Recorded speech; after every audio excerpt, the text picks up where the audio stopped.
Hello, welcome to Global Business. I am Imewere Uhemohai. We continue our discourse from last week where we had an exclusive interview with Dr. Andrew Kwasari, who is the special assistant or special advisor rather to the president on agriculture. He's trying to explain to us, why Nigeria needs to borrow $1.2 billion or 900 million euros from Brazil in this time when debt rate has gone up. And to worsen matters, Nigeria just last week slipped into the worst recession in 33 years. That's since 1987, Nigeria has never been in such a recession. We are in recession right now. Anyway, we shall be talking about the recession, we're talking about other economic issues, but today we're concentrating on part 2 of the interview with Dr. Andrew Kwasari, who is explaining to us why Nigeria needs to borrow that $1.2 billion from Brazil. Sit back, relax, and let me know your thoughts after the program.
Okay, let me get back to one of the components of that loan you were talking about. You talked about the fact of service centers.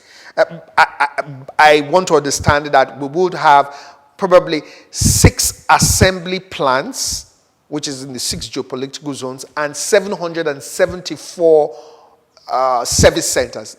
Now, for those service centers, is it not possible that your project would have concentrated, because farming in Nigeria has gone from being individualistic to cooperative. Is it not possible for you to have concentrated more on these cooperatives owning and running service centers? It's a two-pronged question. Now, the second question is on power. We know that power is a major challenge when it comes to costs. Overhead costs for any business. Will this power challenge not be a drag on service centers or even assembly plants in terms of paying back this loan? Wouldn't it lead to probably a loss rather than a profit for them? Okay, so let me start. Thank you for your questions. Let me start with the aspect of the cooperatives. In fact, while honestly, as an advisor to government and as a policy person, I don't want to sound as if government is prescribing how the service centers will be on. But we will be more than delighted to have cooperatives own and run service centers on behalf of their members in their localities. So that being said, they must go through the due diligence, the processes of bidding and coming out victorious.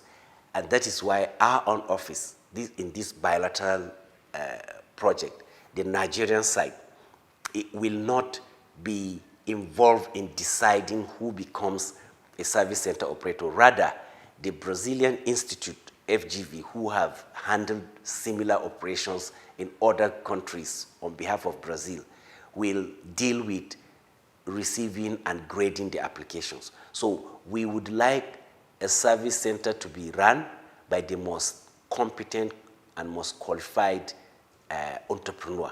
It could be a cooperative, it could be an individual or a corporate company. What we would not do is to say give it to so and so or a cooperative organization or whatever. But the cooperative organization will be well informed, and that is why immediately National Assembly gives approval to the borrowing plan, we are going on roadshow to explain to the stakeholders, again, the primary, the farmers, in their cooperatives or as individuals, Nigerian entrepreneurs as individuals, as limited liability or group, to understand the processes of owning the service center, because it's key, sir. Once the service center operator is selected for any of these 774 LGAs, he or she or they will join our team. Our team means the Nigeria-Brazil bilateral team, with a higher mandate on determining what equipment and implements and tractors form the envelope for that particular service center. So you need people with knowledge and skills and capability at the local government level to be the owners, because A, they will have upper hand on saying, out of the array of equipment and implements, I want that and this and not that in my portfolio. One, sir. B, they have the capability, they must have the capability to understand and assimilate the knowledge transfer within the 5 years that the Brazilian think tanks will be accompanying the implementation in the field. You understand, sir? So it is very important. So no cooperative. We'll be very happy, sir, if cooperatives organize themselves, bid and run these service centers, sell services to their members, and become profitable. But you know, they must be able to manage it. They must pay back the loan. Otherwise, they will easily lose the service center, because in the guideline, also, if you do not pay 3 consecutive times when the repayment period comes, you could easily lose the service center. So it is very important that we put the best feet forward, or the best foot forward in doing this. But the cooperatives are more than welcome. We will explain everything, and the Nigerian government is doing everything. In fact, sir, as of last Friday, we have determined, based on the farmer enumeration that Federal Ministry of Agriculture is running across all the LGAs in this country, we have pinpointed using farmer coordinates where a service center could be sited in all of the local governments, because a service center needs to be sited within a farming community for the type 1 with nothing less than 2,000 hectares or 2,000 households that could be potential market to demand services from the service center. So we have now, using the farmer register, using the coordinates of the farm, determined this local government that have at least 2,000 hectares of land registered already in the ongoing registration that Federal Ministry of Agriculture is conducting. And this is all government's way to provide advice also to the private sector entrepreneurs that, okay, as you bid and whatever you are successful, that this is the area within local government A, and these are the 5 most cultivated crops, so that you can begin to form your idea on selecting the equipment you would like to have in your service center, which government of Nigeria or Brazil would not do for any of the service centers. Government has no power to select what equipment and implements go into a service center.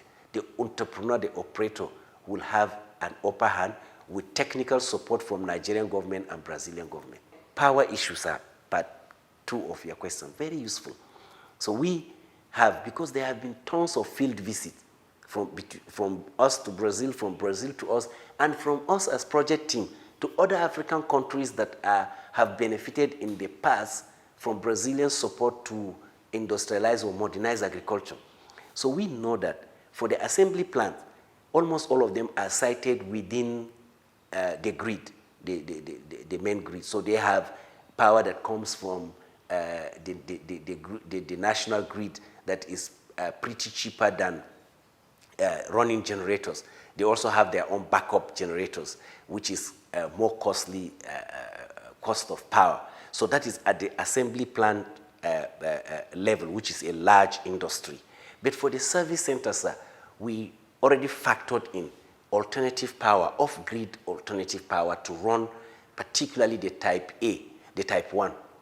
The type 1 forms the bulk. They support primary production. They work with smallholder farmers. So this is a service center that will run things anywhere from land preparation to harvesting and storage. So what we did with them is to see they don't need heavy power. How do we integrate renewable energy, particularly solar, into their design of their service center, such that at least they have enough power that is off-grid, that will not be very expensive, and that could come as part of this package to run the power needed to run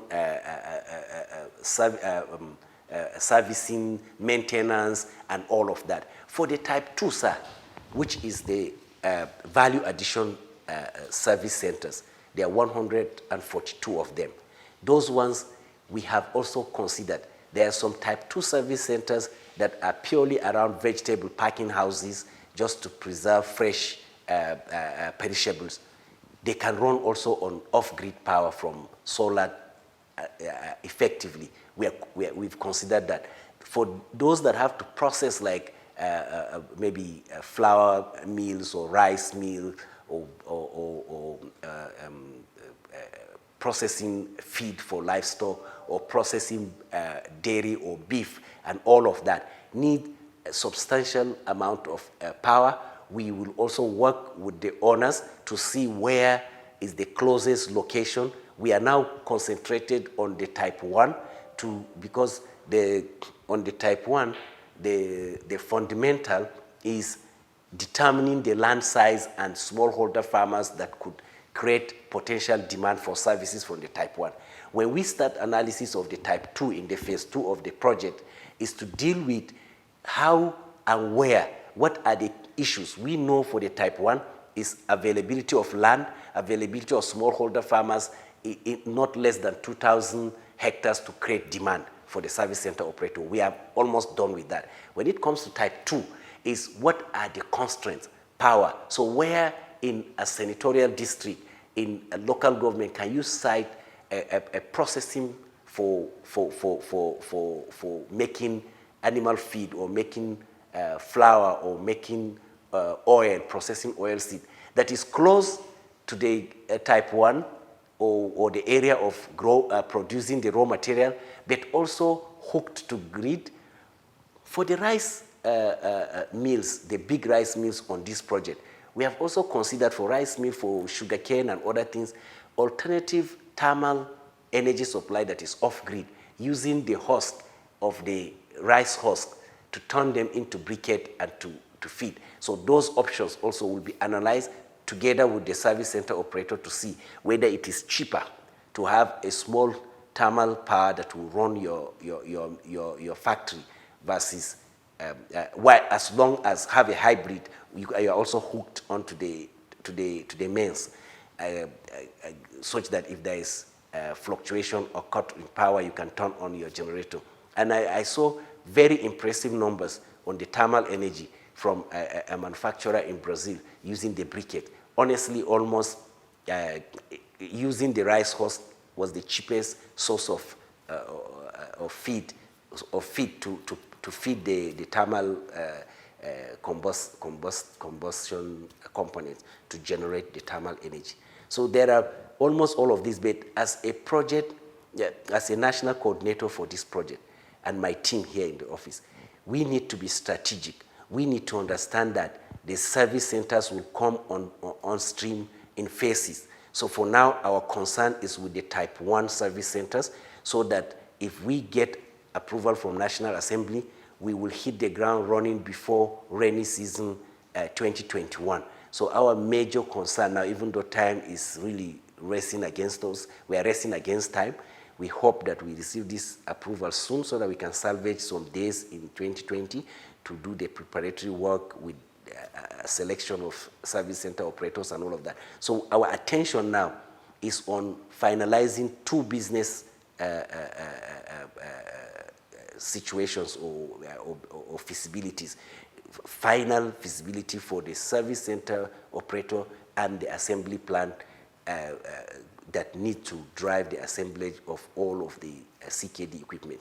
Well, subsequently we'll go to the type 2, where we will deal with value addition and post-harvest losses. Have you missed out on any of the editions of Global Business? Then what are you waiting for? Visit our YouTube channel, youtube.com/Global Business on AIT, to catch up on all episodes of Global Business. Also, do follow us on Twitter at Ime Ohio and our Facebook page, Global Business on AIT, for more info on Global Business. You can also send us a mail, globalbusinessonait@gmail.com, for feedback and enquiries. From what you have said, it seems everything is concentrated at the center. Very laudable programs you have talked about, but it looks as if it's just the central government that is in charge. What is the role of state governments in this, and how do we do monitoring and evaluation? Very important, especially in terms of repaying this loan. Very good, sir. So as I told you, sir, the centrality of the federal government in this is, first of all, in structuring to make sure that it is government-enabled, private sector-driven loan.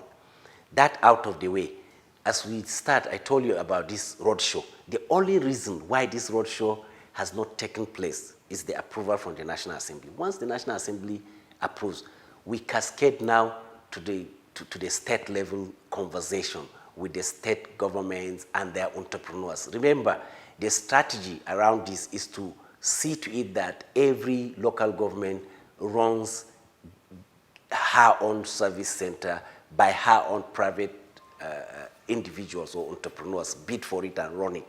So the state government will soon take the reign of conversation from the federal government. So it's handing the baton. We have done the financial structuring and the design of the loan. We have consulted widely. We have consulted with the beneficiaries. There has been, I have lost count of how many stakeholder engagement has happened with farmers, entrepreneurs on this program in this country. So we've been engaging, but we will come to that political level discussion where federal government explains.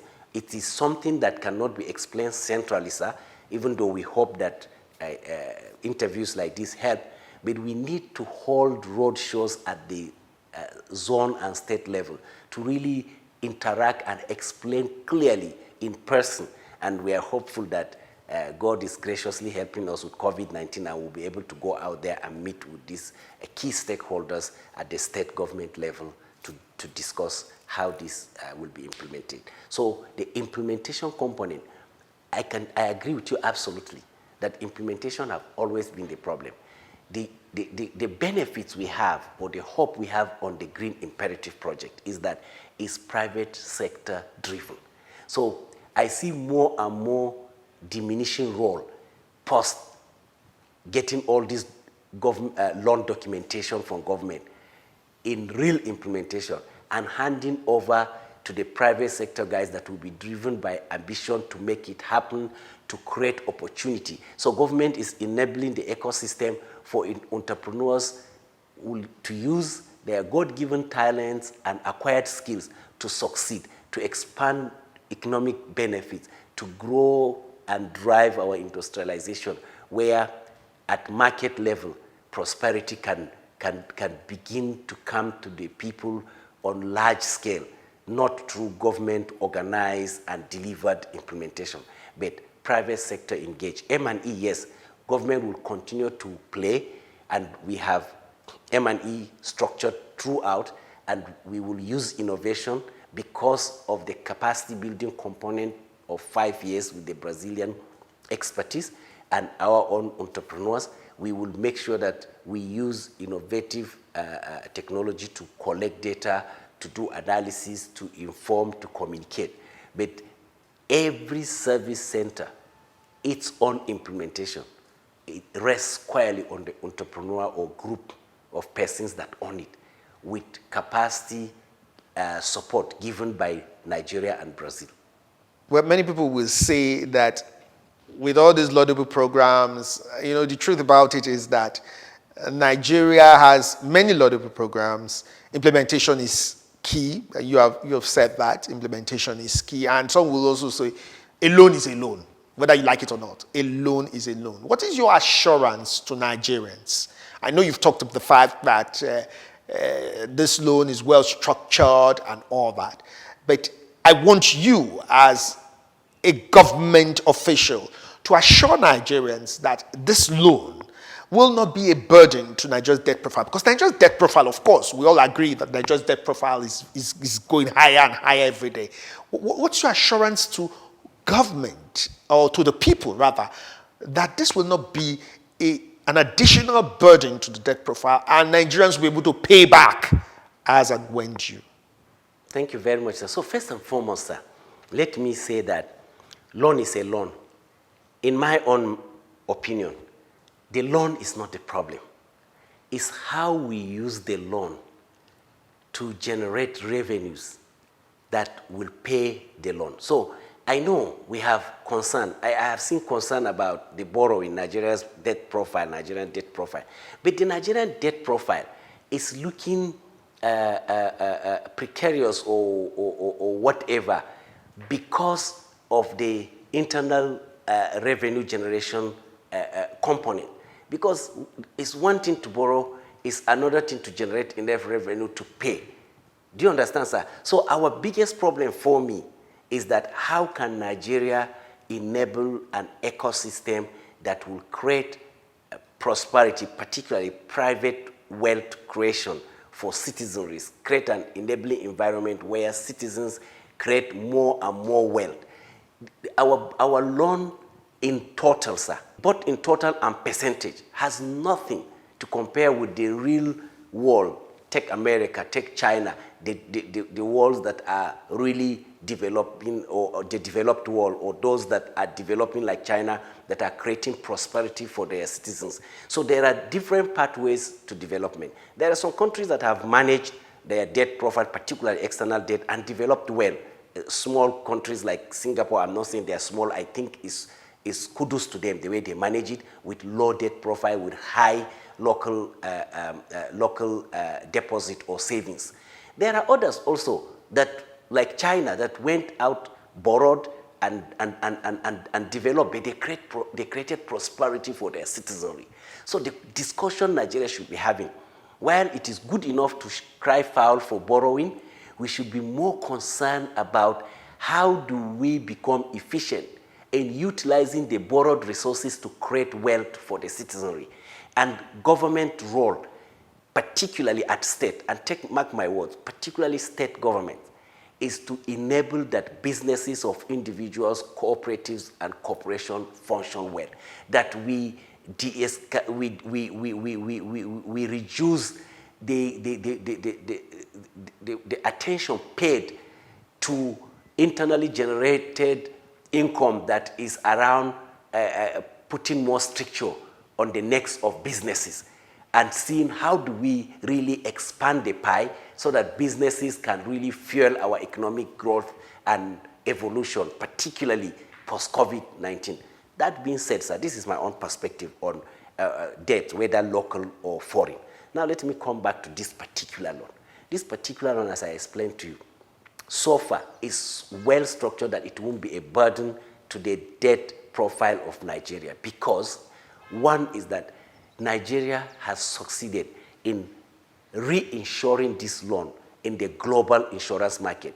For the first tranche that we could draw down any moment from now is 95% reinsured. What does that mean? It has, the risks of that loan has been solved.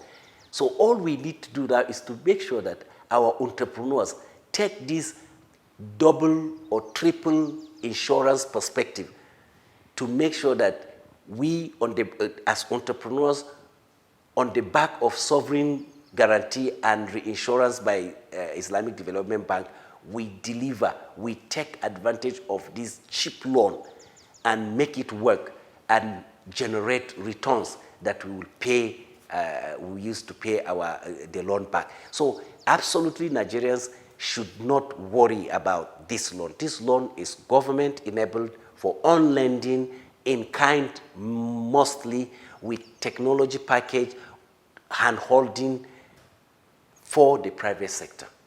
Wow, thank you very much, Dr. Andrew Kwasari. It's been a very intense time talking with you.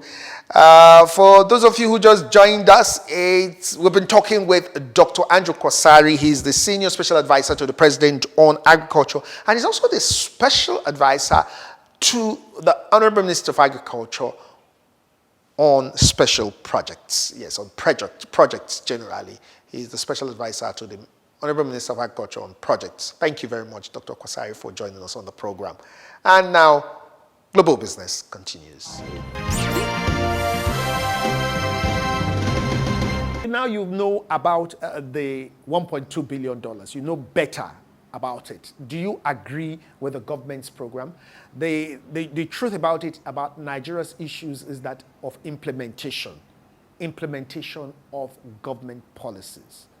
Remember, this program is brought to you courtesy of AIT and Cinema Productions. So send your comments to us. What do you think?